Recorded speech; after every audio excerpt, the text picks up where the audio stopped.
Assalamualaikum warahmatullahi wabarakatuh. Selamat malam semuanya. Saya di sini akan menjelaskan tentang proses perjalanan di padang mahsyar. Kemarin sudah dijelaskan sampai pembahasan di tulang ekor, bahwa tulang ekor inilah gitu yang akan manusia itu nanti dirakit gitu.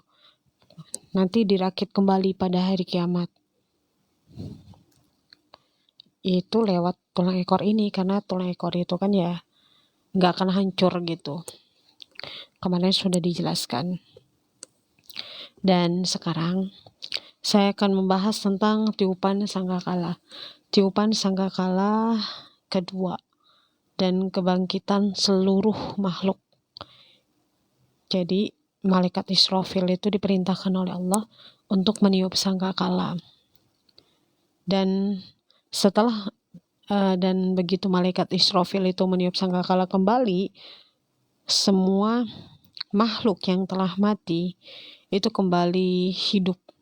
Mereka keluar dari kuburnya dengan cepat dan bergegas berjalan cepat untuk menghadap Rabb mereka, untuk menjalani pengadilan amal mereka ketika di dunia.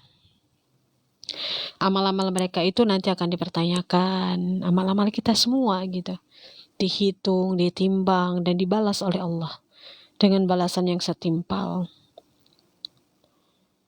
Jadi ketika di dunia mungkin masih menjadi perdebatan ya, antara benar salah, bahkan kemungkinan gitu kan kebenaran itu akan kalah gitu karena ada cuan, tapi enggak berlaku di akhirat ya.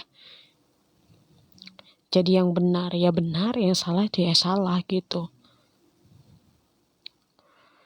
Jadi kezaliman, keimanan, kekafiran, amal kebaikan dan amal keburukan, semuanya itu diputuskan balasannya pada hari tersebut.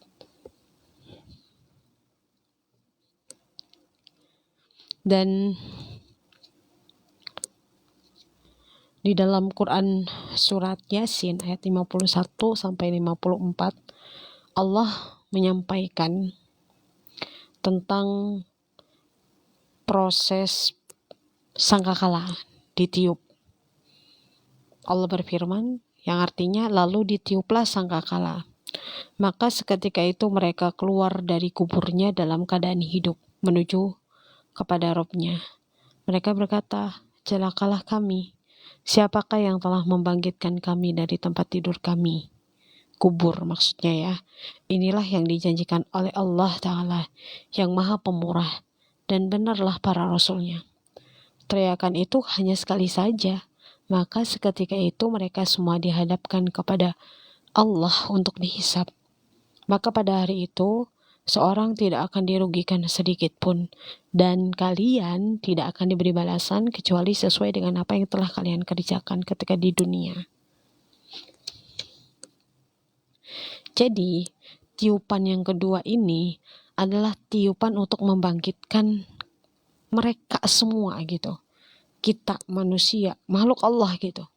Semuanya dari alam barzah. Dan menurut Imam Mujahid ya, beliau berkata, katanya sebelum kiamat itu orang-orang kafir itu akan terlelap gitu.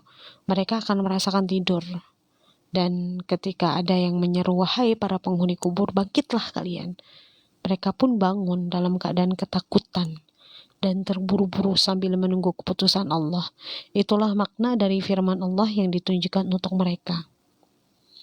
Jadi tiupan sangkakala itu ada 2 kali ya. Yang pertama ditiupkan itu untuk hancurnya alam semesta. Yang kedua adalah tiupan untuk kebangkitan manusia dari alam barzah. Allah juga memberitahukan kepada kita semuanya gitu di dalam Al-Quran surat Yasin ayat 52 bahwa orang kafir itu nanti keadaannya sangat menyedihkan gitu. Dan orang kafir itu berkata gitu di dalam Quran surat Yasin ayat 52 gitu. Aduh, celakalah kami gitu. Siapakah yang telah membangunkan kami dari tidur kami? Maksudnya kematian gitu. Jadi proses kebangkitan seluruh makhluk hidup dari alam kubur untuk menjalani pengadilan Allah di akhirat itu memang ya diingkari gitu oleh orang kafir sama orang musyrik gitu. Padahal ya sangat mudah gitu bagi Allah gitu. Menciptakan makhluk pada kali pertamanya tentu ya lebih sulit lebih sulit gitu daripada membangkitkan mereka gitu.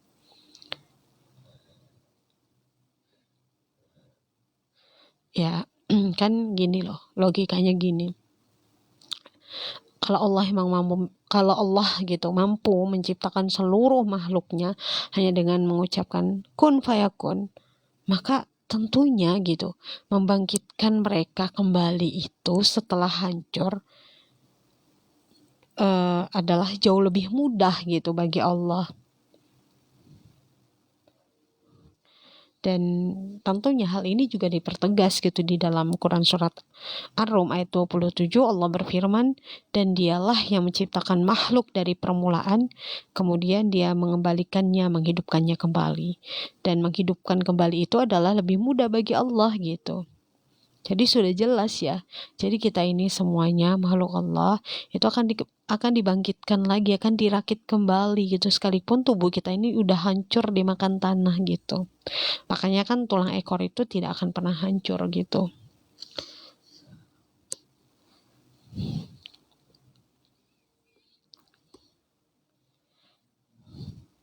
Dan di dalam Quran surat Luqman juga dipertegas ya, ayat 28, tidaklah Allah menciptakan kalian dan membangkitkan kalian dari alam kubur kecuali seperti menciptakan dan membangkitkan satu jiwa saja.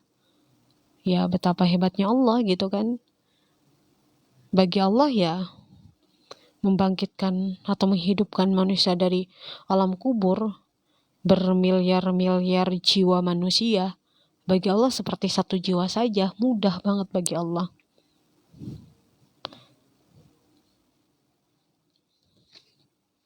Dan mereka juga mengatakan, orang-orang yang tidak percaya dengan akhirat gitu, siapakah yang akan menghidupkan tulang belulang yang telah hancur menjadi tanah?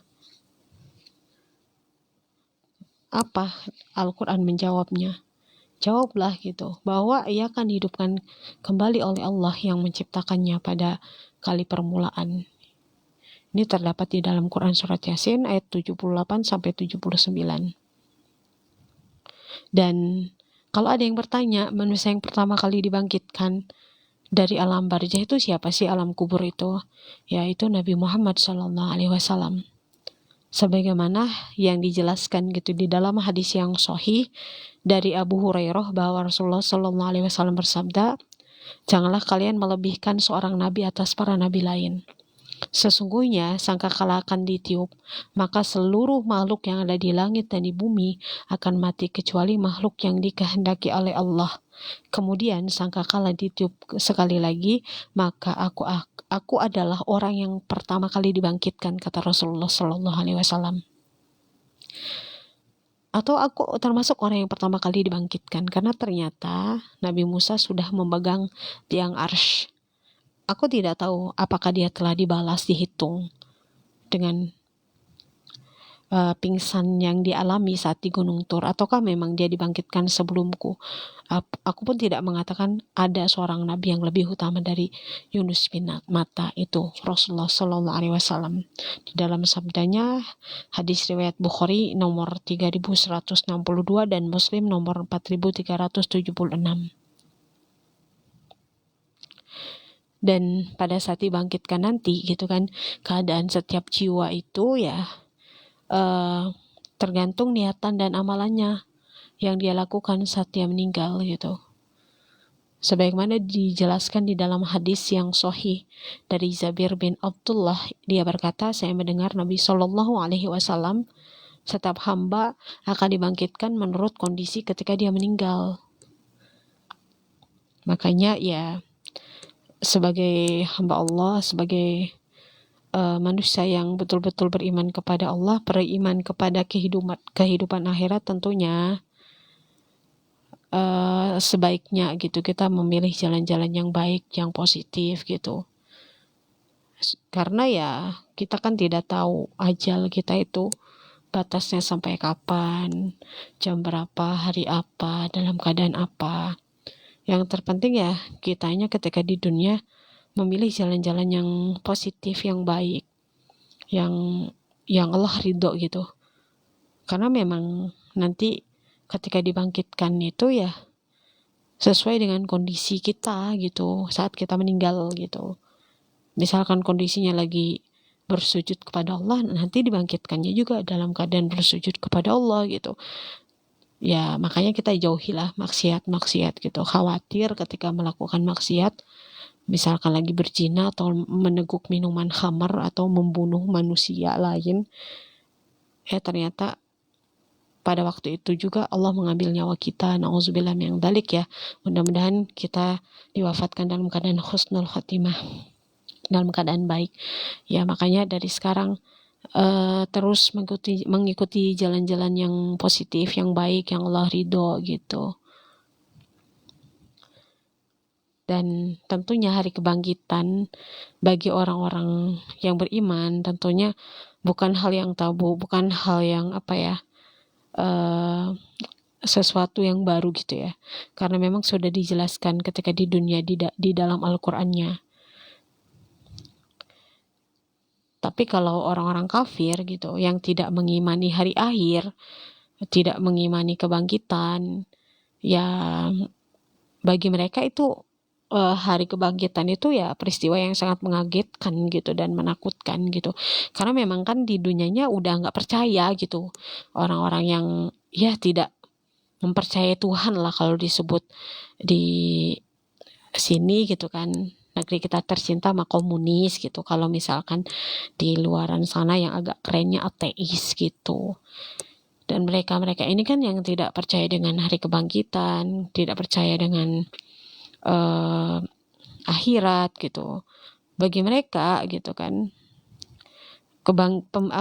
pembangkitan dari alam kubur itu merupakan peristiwa yang sangat mengagetkan gitu. Dan tentunya semua manusia itu akan menghadapi pengadilan Allah yang maha adil ya, tanpa membawa bekal sedikit pun kecuali keimanan dan amal yang solih tentunya ya. Dan kalau melihat orang-orang kafir gitu saat mereka dibangkitkan, orang yang tidak mengimani akhirat gitu, tentu hal-hal yang sangat sulit bagi mereka gitu. Karena ya kan syafaat Nabi Muhammad SAW aja kan gak dapet gitu, karena mereka gak mengimani akhirat gitu. Makanya sesuatu yang sangat menakutkan, sesuatu yang sangat sulit bagi mereka. Kalau orang yang beriman, orang yang beramal solih, Allah ridho dengan perbuatannya ketika di dunia, kan masih ada kesempatan mendapatkan syafaat baginda Nabi Muhammad SAW.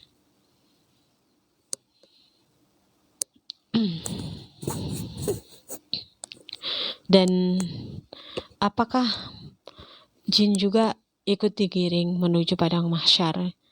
Ya semua makhluk gitu kan, manusia dan jin itu digiring menuju padang mahsyar. Dan kalau di dalam buku yang berjudul Misteri Padang Mahsyar, yang ditelaah dari kitab Ar-Risalah, padang mahsyar itu adalah tempat bukanlah bumi yang saat ini dipijak oleh manusia gitu, karena bumi dan langit telah hancur musnah pada peristiwa tiupan sangkakala yang pertama. Kan tiupan sangkakala pertama itu kan hancurlah semua alam semesta gitu. Pada saat itu Allah telah menggantikan bumi dan langit dengan bumi dan langit yang baru, yang sama sekali berbeda dengan bumi dan langit yang saat ini ada gitu. Dan Allah juga berfirman di dalam Quran surat Ibrahim ayat 48, yaitu pada hari ketika bumi diganti dengan bumi yang lain, dan demikian pula langit. Dan mereka semuanya di padang mahsyar itu berkumpul menghadap kehadirat Allah yang Maha Esa lagi Maha Perkasa. Kalau di dalam hadis Nabi Shallallahu Alaihi Wasallam, hadis riwayat Bukhari nomor 6040 dan Muslim nomor 4998, Rasulullah Shallallahu Alaihi Wasallam bersabda, manusia itu akan dikumpulkan nanti nih pada hari kiamat di atas dataran yang sangat putih katanya, berbentuk bulat pipih dan datar tanpa ada sedikit pun tanda gitu bangunan dan lain-lain yang dikenali oleh manusia gitu. Jadi datar, warnanya putih. Ya, jadi bumi dan langitnya itu ya diganti dengan bumi dan langit yang lain begitu. Tidak seperti ya bumi yang kita lihat tanahnya seperti apa. Tapi nanti tanahnya itu di atas dataran yang sangat putih gitu. Dan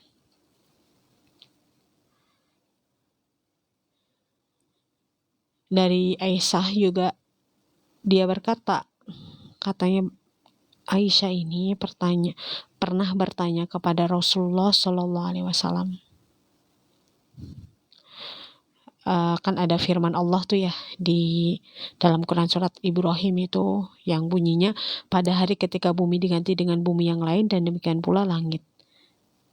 Aisyah bertanya, di manakah manusia ketika itu? Maka Rasulullah Shallallahu Alaihi Wasallam menjawab, di atas sirat, jembatan penyeberangan di atas neraka. Ini terdapat di dalam hadis riwayat Muslim nomor 4999.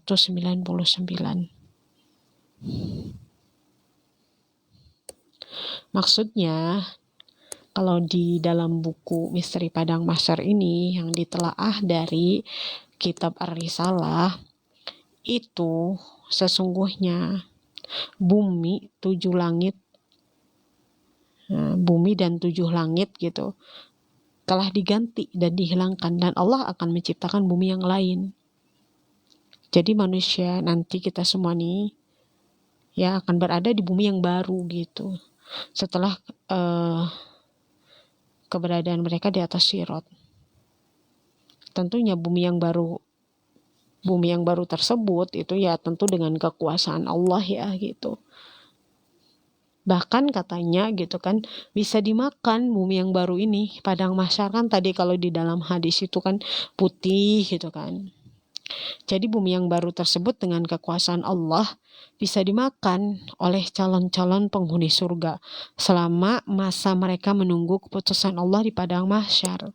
Karena kan di padang mahsyar itu kan lama menunggu keputusan Allah itu sampai 50.000 tahun.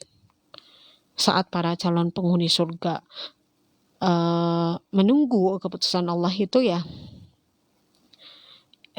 bisa dimakan gitu buminya oleh calon-calon penghuni surga gitu, seperti roti gitu. Jadi saat para calon penghuni surga itu merasakan lapar di padang mahsyar, mereka itu bisa mengambil tanah yang mereka pijak itu untuk makan. Karena ya tanahnya itu bagaikan sepotong roti di genggaman tangan mereka gitu. Bagi orang beriman yang akan memasuki surganya Allah gitu ya.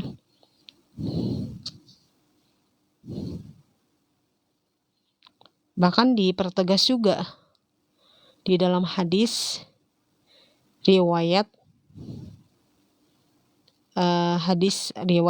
Al-Bukhari dan Muslim dari Abu Sa'id Al-Khudri. Pada hari kiamat, bumi adalah sekerat roti yang dibolak-balikkan oleh tangan Allah yang Maha Perkasa.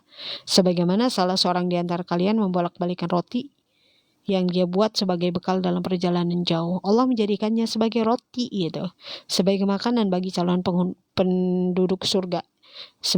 Jadi bumi yang jadi padang mahsyar itu bagi orang beriman yang menjadi penghuni surga Allah jadikan bumi padang mahsyar itu, maksudnya Allah jadikan padang mahsyar itu ya seperti roti gitu buat orang yang beriman, ketika lapar bisa ngambil langsung gitu.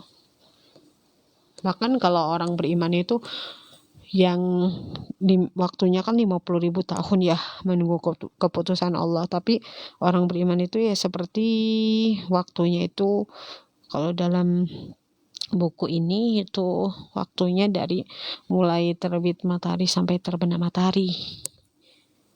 Tapi orang kafir merasakan sangat lama banget. Dan bagaimana sih keadaan manusia pada saat dikumpulkan di padang mahsyar? Ya keadaan mereka itu ya seperti pertama kali diciptakan, tanpa selembar kain pun yang menempel di badan, nggak pakai baju ya, nggak pakai sandal, nggak pakai sepatu, dan dalam keadaan belum disunat. Sebagaimana dijelaskan juga di dalam hadis yang sahih dari Abdullah bin Abbas, dia berkata, Rasulullah Shallallahu Alaihi Wasallam bersabda, sesungguhnya kalian akan dikumpulkan kepada Allah tanpa alas kaki, tanpa memakai selembar kain pun, dan dalam keadaan belum dihitan. Sebagaimana Allah juga berfirman di dalam Quran surat Al-Anbiya ayat 104, sebagaimana Allah memulainya pada kali pertama penciptaan, demikian pula kami akan mengembalikannya. Dan sesungguhnya manusia yang pertama kali akan diberi pakaian pada hari kiamat kelak adalah Ibrahim alaihissalam.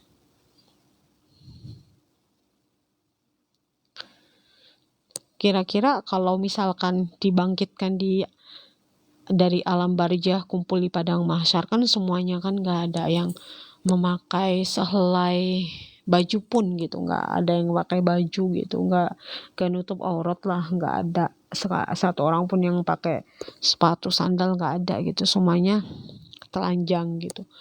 Kira-kira ada yang fokus dengan aurat lainnya atau tidak pada waktu itu? Tentu tidak ya, tidak akan fokus. Justru fokusnya adalah kepada dirinya sendiri, karena pada waktu kumpul di padang mahsyar itu ya sangat dahsyat banget gitu, karena matahari juga kan didekatkan gitu, bahkan ada yang tenggelam dengan keringatnya sendiri kan.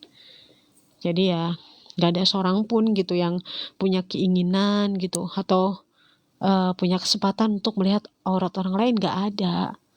Karena memang mereka itu ya masing-masing sibuk gitu, mengurusi urusannya sendiri gitu. Jadi sibuk gitu untuk mempertanggungjawabkan amal perbuatannya di hadapan Allah. Karena kan kalau di pengadilan Allah itu nanti di padang mahsyar itu kan ya nggak bisa disuap dengan uang gitu. Berbeda dengan di dunia gitu. Yang benar aja bisa kalah gitu. Yang salah itu bisa menang gitu. Asalkan ada cuan dan ada ordal. Apa ordal? Orang dalam. Kalau di sana di padang mahsyar nggak ada, nggak bisa. Nggak bisa disuap dengan, sekalipun punya harta seluruh dunia dan seisinya ya nggak bisa. Lagian seluruh dunia dan seisinya itu kan punya Allah sebenarnya kan. Ya mana mungkin mau disuap, ya nggak ada. Pengadilan Allah tuh betul-betul adil, yang benar-benar, yang salah ya salah gitu. Jadi ya di dalam Quran surat Abasa ayat 37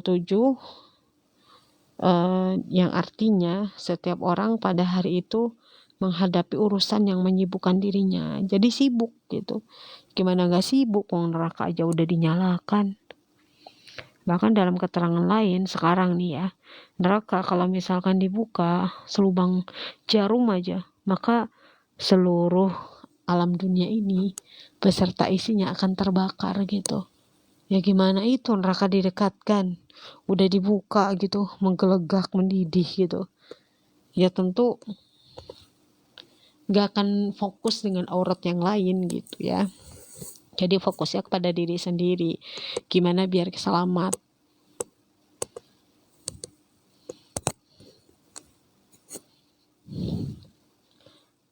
Dan ya tentu hal ini ternyata pernah ditanyakan juga gitu oleh Aisyah kepada Rasulullah Shallallahu Alaihi Wasallam. Kan dijelaskan kan di dalam hadis bahwa hari kiamat itu umat manusia itu akan dikumpulkan di padang mahsyar tanpa alas kaki, tanpa mengenakan pakaian, dan dalam keadaan tidak dihitan. Aku bertanya kepada beliau, Aisyah ini bertanya kepada Rasulullah SAW, ya Rasulullah, apakah laki-laki dan perempuan akan bercampur baur dan saling melihat aurat satu sama lainnya? Rasulullah SAW bersabda, hai Aisyah, urusan mereka pada hari itu jauh lebih besar daripada keinginan untuk saling melihat. Ini terdapat di dalam hadis riwayat Bukhari nomor 6046 dan Muslim nomor 5102. Jadi ya nggak akan fokus pada aurat yang lain, karena ya pertanggungjawaban amal perbuatan dia jauh lebih menegangkan gitu kan. Apakah akan mendapatkan keringanan, apakah akan langsung menerima kitab dari depan gitu kan, menerima kitabnya dari sebelah kanan gitu kan. Di dalam Quran surat Al-Waqiah bisa dilihat di akhir beberapa ayat di akhir beberapa ayat lah gitu, ada di situ tentang gambaran orang-orang yang menerima kitabnya, ada yang dari depan, ada yang dari kanan, ada yang menerima kitabnya dari belakang, dan itu tentunya sangat menakutkan kan gitu. Karena ya di akhirat pun ternyata ya ada juga yang bangkrut gitu, gak hanya orang kafir yang mengingkari adanya hari akhirat, ya tentu itu ya sudah jelas gitu ya tempatnya. Bahkan ketika Nabi menyampaikan gitu kan dalam sabdanya bahwa ada juga orang bangkrut nanti di hari kiamat. Siapakah orang itu? Padahal orang itu ketika di dunia dia sholat, dia zakat, dia sedekah, tapi bangkrut di akhirat. Kenapa? Karena dia ketika di dunia dia suka mengganggu manusia yang lain, menyakiti manusia yang lain, perampas hak orang lain gitu kan, suka menggibah, memfitnah, mengadu domba. Tuh makanya ya amalannya tergerus sendiri gitu, akhirnya bangkrut. Karena apa? Ketika kita menzolimi manusia yang lain gitu kan, baik kita mengadu domba, memfitnah, atau ngegibah, atau bahkan mengambil hartanya, maka dosa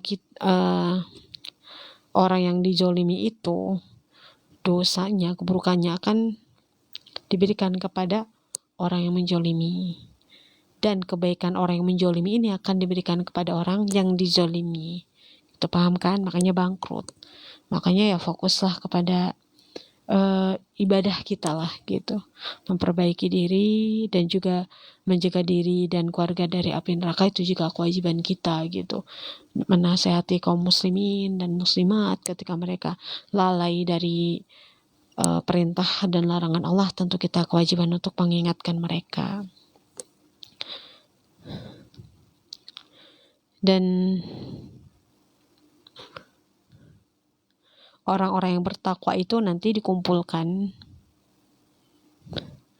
itu ya sebagai ya orang yang terhormat gitu di dalam Quran surat Maryam ayat 85.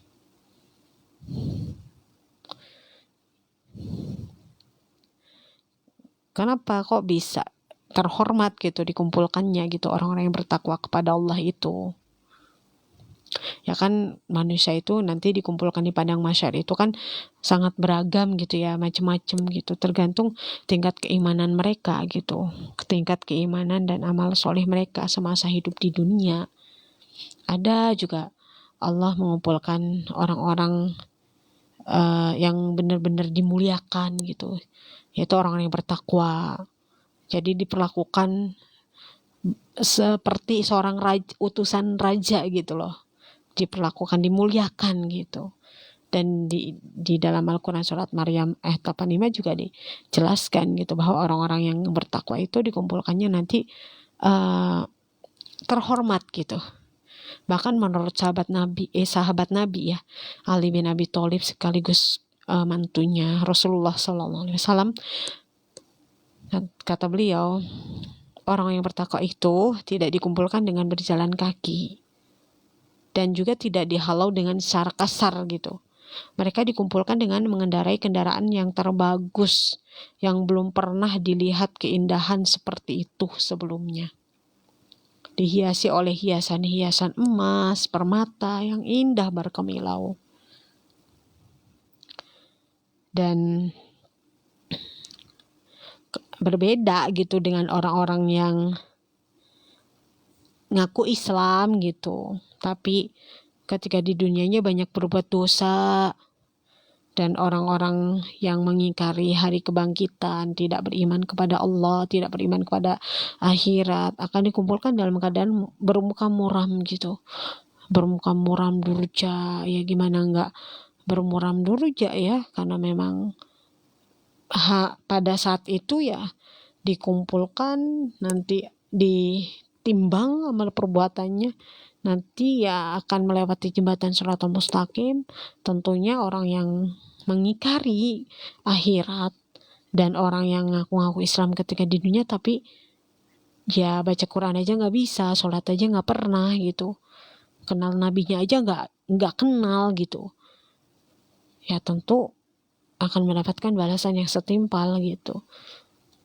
Belum nyampe berapa langkah gitu kan, baru satu langkah sudah langsung jatuh gitu, nggak sempat melewati jembatan Shiratal Mustaqim. Baru satu langkah melewati jembatan Shiratal Mustaqim langsung jatuh gitu ke dalam neraka.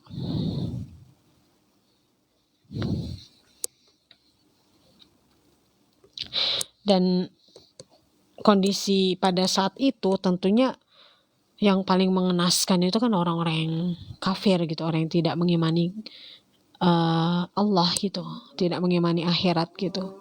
Jadi mereka itu akan dikumpulkan dalam keadaan hina, berjalan, ada yang berjalan dengan mukanya gitu, ada yang berjalan memang dalam keadaan kehausan, bahkan ada yang dikumpulkan di padang mahsyar itu ya nggak bisa ngeliat gitu, ada yang nggak bisa ngedenger juga gitu, nggak bisa bicara juga ada gitu, sebagaimana dijelaskan di dalam firman Allah dalam Quran surat Maryam ayat 86, dan kami akan menghalau orang-orang yang durhaka ke neraka jahanam dalam keadaan dahaga, dalam keadaan haus.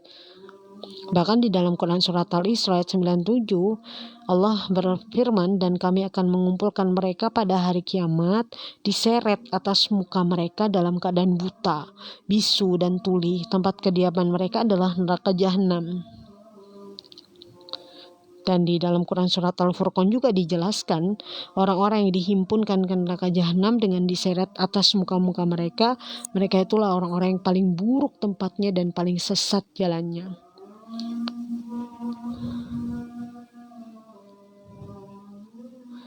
Dan dalam hadis yang sahih juga disebutkan dari Anas bin Malik bahwasanya ada seorang sahabat yang bertanya kepada Rasulullah SAW, wahai Nabi, bagaimana bisa orang kafir berjalan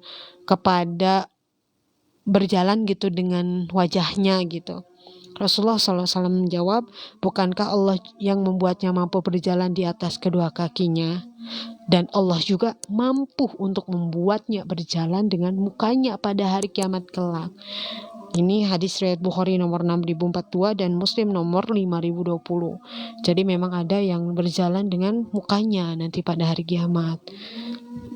Dan bagaimana sih gitu kan nestapa manusia dan jin nanti di padang mahsyar?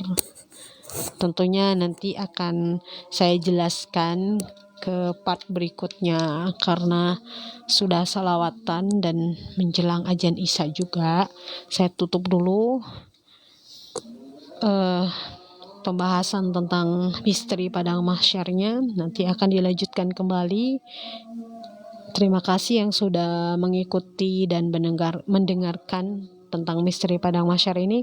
Semoga menjadi pengingat kita untuk lebih hati-hati menjalani kehidupan di dunia ini, untuk betul-betul kita mempersiapkan untuk menuju perjalanan yang sangat panjang, yaitu nanti di padang mahsyar. Dan tentunya kita berharap kepada Allah mendapat syafaat Rasulullah SAW, mati dalam keadaan husnul khotimah, dan di akhirat kita dipermudah saat di padang mahsyar, dan melewati jembatan Shiratal Mustaqim juga dipermudah, dan masuk surga dengan ridho dan rahmatnya Allah. Amin. Amin ya mujibas sa'ilin. Wassalamualaikum warahmatullahi wabarakatuh.